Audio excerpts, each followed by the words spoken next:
Dear students, आप सभी का स्वागत है आपके अपने यूट्यूब चैनल केमिकल सॉल्यूशन पर, जहां अपने पढ़ रहे थे एसिड एंड बेस। आज अपने पढ़ेंगे इसी का लेक्चर 8 नंबर।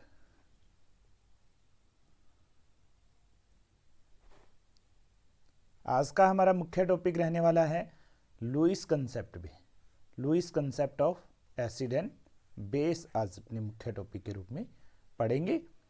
यदि आपने अभी तक हमारे यूट्यूब चैनल केमिकल सॉल्यूशन 1181 को सब्सक्राइब नहीं किया है तो please like, share and subscribe my YouTube channel, ताकि आपको जो नए अपडेट्स हैं, जनरल साइंस के जो वीडियोस हैं, केमिस्ट्री से रिलेटेड जो वीडियोस हैं, उनका अपडेट आपको लगातार प्राप्त होता रहे। तो बढ़ते हैं टॉपिक की ओर। पीछे हमने दो अवधारणाएं पहले पढ़ी थी, लुईस एसिड कंसेप्ट जो है, आज तीसरा जो कंसेप्ट है उसको आज अपने पढ़ने जा रहे हैं।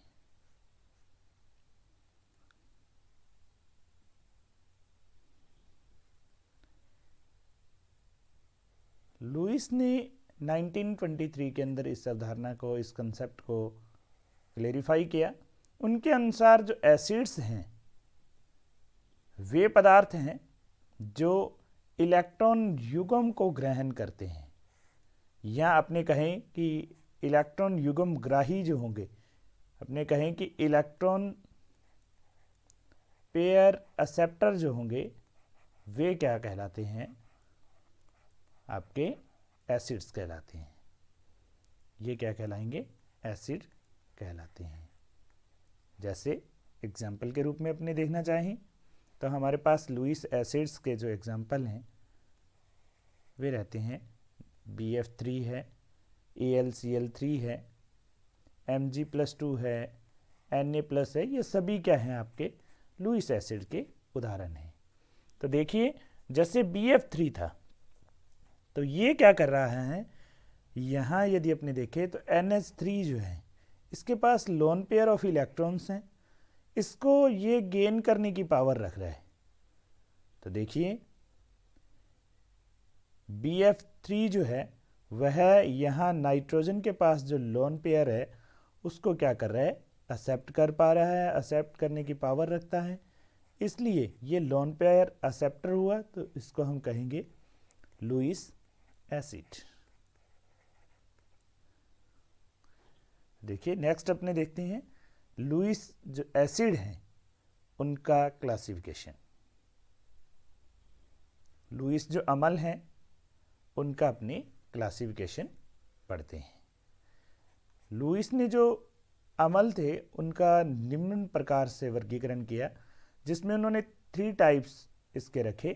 पहला जो टाइप था वह है हमारा वे अणु जिनके केंद्रीय परमाणु का अष्टक पूरण नहीं होता है। उसके अंदर वे अणु आएंगे जिनके केंद्रीय परमाणु में रिक्त D कक्षक उपस्थित होते हैं, वैकेंट D ऑर्बिटल्स क्या होंगे? प्रेजेंट होंगे। थर्ड वन जो आपका रहता है वह है आपका धनावेशित आयन, या अपने कहें पॉजिटिव जो आयन होंगे वे भी किस में आएंगे? लुईस एसिड के अंदर ही अपने इनको रखते हैं। तो देखिए पहला प्रकार अपने पढ़ते हैं वे अणु जिनके केंद्रीय परमाणु का अष्टक पूरण नहीं होता। तो इस वर्ग में वे यौगिक आते हैं जिनके केंद्रीय परमाणु में अपना अष्टक पूर्ण करने के लिए एक या एक से अधिक इलेक्ट्रॉनों की आवश्यकता होती है। जैसे एग्जांपल दिए हैं BF3, SO3 है, AlCl3 है, बैरियम क्लोराइड है, फेरिक क्लोराइड है, जिंक क्लोराइड है। ये सभी किसके उदाहरण हैं आपके, जिनके अंदर अष्टक पूरण नहीं हो रहा। जैसे अपने BF3 का उदाहरण ले तो BF3 के उदाहरण के अंदर अपने देखना चाहें तो बोरॉन जो है 2-3 रहता है। आउटर सेल में आपके पास 3 ही इलेक्ट्रॉन है, और ये तीनों जो इलेक्ट्रॉन ये तीनों इलेक्ट्रॉन फ्लोरीन के साथ बंध बनाते हैं।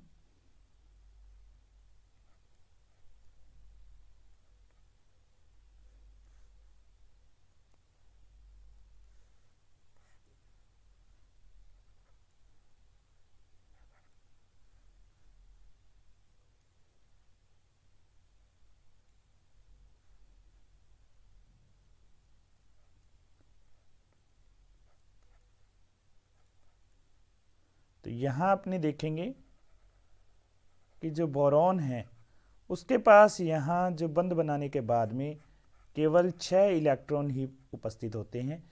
इन 6 इलेक्ट्रॉन की वजह से ये 2 इलेक्ट्रॉन क्या कर सकता है, यहाँ पे गेन कर सकता है।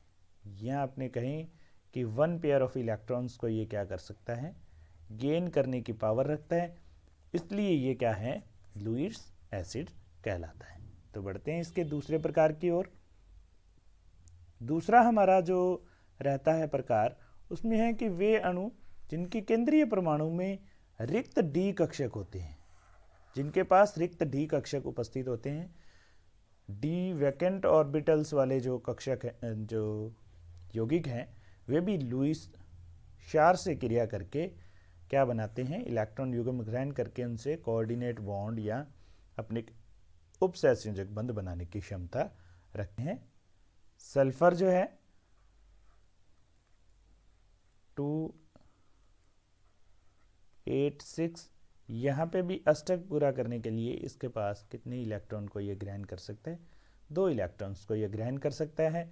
अर्थात ये क्या बनाएंगे, कोऑर्डिनेट बॉन्ड बना सकते हैं। तो जितने भी कोऑर्डिनेट बॉन्ड्स बनाएंगे, जो इलेक्ट्रॉन युग्म को गेन कर रहा है, वे सभी क्या कहलाएंगे, आपके लुईस एसिड कहलाते हैं। तीसरा और अंतिम इसका प्रकार रहता है धनावेशित या पॉजिटिव जो आयन है। जब भी कोई एटम है वह इलेक्ट्रॉन्स का त्याग करता है, तभी वह क्या बनाता है, पॉजिटिव आयन्स के अंदर बदलता है। इलेक्ट्रॉन्स जब इसने त्याग किए हैं, इसका अर्थ है कि इसके पास इलेक्ट्रॉनों की क्या होगी, डेफिशिएंसी होगी। अर्थात डेफिशिएंसी है तो ये इलेक्ट्रॉन को गेन कर सकता है। तो इलेक्ट्रॉन पेयर को जो गेन कर सकता है वही आपका क्या रहता है, एसिड रहता है। फॉर एग्जांपल अपनी बात करें, जैसे Ag+1 है, Cu+2 है, ये सभी क्या है, ये एक इलेक्ट्रॉन को गेन कर सकता है। यहाँ ये 2 इलेक्ट्रॉन्स को गेन करने की पावर रखता है। इसी प्रकार से जितने भी इलेक्ट्रॉन इसने त्यागे हैं उतने इलेक्ट्रॉन्स ये ग्रहण करने की पावर रखता है। अभी आपके उदाहरण जितने भी पॉजिटिव आयन होंगे, चाहे वह हाइड्रोनियम आयन है, NO2+ हैं, ये सभी किसके उदाहरण होंगे, आपके लुईस एसिड की भांति ये कार्य करते हैं। तो बढ़ते हैं टॉपिक में आगे। नेक्स्ट हमारा टॉपिक रहता है लुईस बेस। अभी हमने पढ़ा लुईस एसिड के बारे में। सेकंड जो हमारा टॉपिक है लुईस बेस। इस कंसेप्ट के अनुसार जो पदार्थ इलेक्ट्रॉन युग्म का त्याग करते हैं, वहां इलेक्ट्रॉन युग्म ग्रहण कर रहे थे, तो ये इलेक्ट्रॉन युग्म दाता भी अपने इसको कह सकते हैं। जो इलेक्ट्रॉन युग्म का दान करते हैं, या आपने कहें कि इलेक्ट्रॉन पेयर डोनर जो हैं आपके क्या कहलाते हैं, लुईस बेस कहलाते हैं। तो इलेक्ट्रॉन युग्म का जो त्याग कर सकते हैं वे क्या कहलाएंगे, आपके लुईस बेस कहलाते हैं। फॉर एग्जांपल H2O है, NH3 है, क्योंकि यहाँ पे ऑक्सीजन के पास क्या होते हैं, लोन पेयर ऑफ इलेक्ट्रॉन्स यहाँ पे उपस्थित रहते हैं। यहाँ हम NH3 के पास भी क्या होगा, नाइट्रोजन पे लोन पेयर प्रेजेंट रहता है। जितने भी नेगेटिव आयंस हैं वो भी क्या है, वास्तव में लोन पेयर ही हैं, एक तरह से इलेक्ट्रॉन युग्म एक्सेस में है। ये क्या कर सकते हैं, दान कर सकते हैं, ये इलेक्ट्रॉन युग्म का ये दान यहाँ से कर सकते हैं। तो अब अपने देखते हैं लुईस बेस का क्लासिफिकेशन। ये अपने कहें कि types of Lewis base. Lewis क्षार का जो वर्गीकरण है, इनको दो भागों में या दो पार्ट्स के अंदर अपने डिवाइड कर सकते हैं। फर्स्ट आपका रहता है वे परमाणु जिनमें किसी एक परमाणु पर एकांकी इलेक्ट्रॉन युग्म उपस्थित रहते हैं, अर्थात lone pair of electrons present हो, lone pair of electrons present हो। सेकंड जो है वह है आपका ऋणावेशित आयन। कोई भी नेगेटिव आयन है तो वह किसकी भांति कार्य करेगा? लुईस बेस की भांति कार्य करता है। तो पहले अपने पढ़ रहे हैं फर्स्ट टाइप जिसमें लोन पेयर प्रेजेंट होगा। तो जिस भी अणु के पास एक से अधिक एकांकी इलेक्ट्रॉन युग्म होता है, वे इलेक्ट्रॉन युग्म या इलेक्ट्रॉन पेयर डोनर के रूप में कार्य करते हैं। तो वे किसकी भांति कार्य करेंगे? लुईस क्षार की भांति कार्य कर सकते हैं। जैसे अमोनिया है, NH3 है, तो यहाँ पे आपके पास नाइट्रोजन के पास क्या है? एक इलेक्ट्रॉन युग्म प्रेजेंट रहता है। इसको आप थोड़ा इस प्रकार से लिखेंगे, ये आपका अमोनिया रहने वाला है और यहाँ आपके पास क्या है? अमोनिया के पास लोन पेयर प्रेजेंट रहता है। इसी प्रकार से प्राइमरी जो अल्कोहल है उनमें भी क्या है? आपके पास यहाँ इलेक्ट्रॉन युग्म प्रेजेंट रहते हैं। तो ये भी क्या है? इलेक्ट्रॉन युग्म दाता हो सकता है। इसी प्रकार से इथर में भी ROR रहेगा, तो यहाँ पे भी ऑक्सीजन पे क्या रहेगा? 2 लोन पेयर जो हैं वे प्रेजेंट रहते हैं। तो ये भी यहाँ से इलेक्ट्रॉन युग्म का दान कर सकता है। तो बढ़ते हैं इसके दूसरे प्रकार की ओर, जो कि है आपका ऋणावेशित आयन या नेगेटिव आयन। सभी जो ऋण आयन होते हैं पर एक जो एकांकी इलेक्ट्रॉन युग्म है वो उपस्थित रहता है। एकांकी इलेक्ट्रॉन मींस लोन पेयर जो है वो प्रेजेंट रहता है। वे लुईस जो एसिड है उसको, ये एक्सेस जो लोन पेयर है उसको क्या कर सकते हैं? डोनेट कर सकते हैं। फॉर एग्जांपल Cl नेगेटिव है, I नेगेटिव है, Br नेगेटिव है, OH नेगेटिव है या साइनाइड जो है, ये जो इलेक्ट्रॉन युग्म है ये किसी को भी लुईस एसिड को क्या कर सकते हैं? ये डोनेट कर सकते हैं। इसलिए ये क्या होंगे? आपके लुईस बेस कहलाते हैं।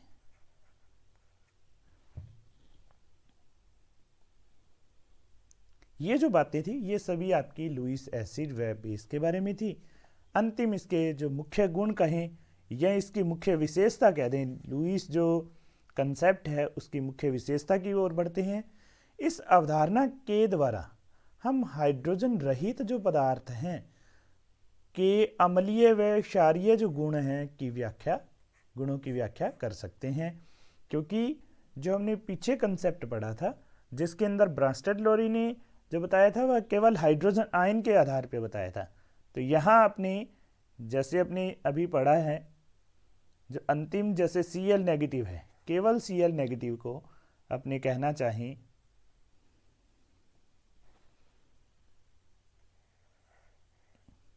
तो ये आपका क्या है? लुईस बेस है।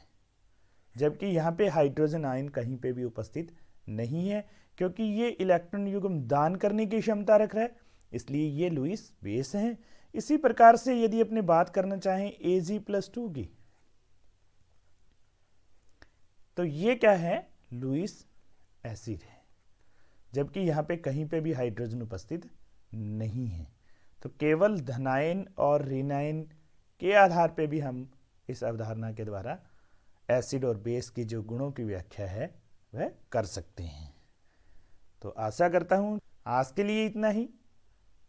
आप नई जो वीडियोस है उसको प्राप्त करने के लिए हमारे केमिकल सॉल्यूशन 1181 जो केमिकल सॉल्यूशन का ऑनलाइन प्लेटफॉर्म है उसको अधिक से अधिक लाइक करें, शेयर करें और चैनल को सब्सक्राइब करें, ताकि आपको नया जो अपडेट है वह प्राप्त होता रहे। नेक्स्ट जो लेक्चर है उसके अंदर अपने पढ़ेंगे chemical properties of acid and base. आज के लिए इतना ही। धन्यवाद।